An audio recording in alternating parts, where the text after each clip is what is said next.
السلام علیکم، حکیم الطاف آپ کی خدمت میں حاضر ہے۔ شوگر ایک موذی مرض ہے جو پوری دنیا میں بڑی تیزی سے پھیل رہا ہے۔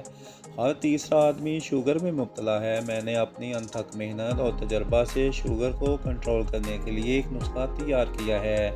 میں اپنے ناظرین کو بھی بتانا چاہتا ہوں تاکہ شوگر میں مبتلا مریض اس خطرناک مرض سے بچ سکے۔ نسخہ پیش خدمت ہے۔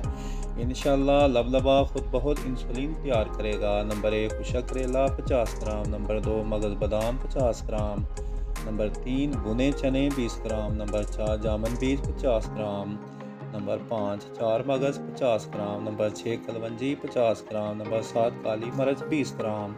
تمام چیزوں کو گرائنڈ کر کے صفوف کر لیں۔ چمچ کا تیسرا حصہ یا 200 ملی گرام کا کیپسول بھر لیں۔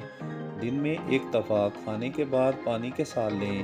شوگر کم یا زیادہ کا مسئلہ ہو تو دن میں 2 مرتبہ بھی لے سکتے ہیں۔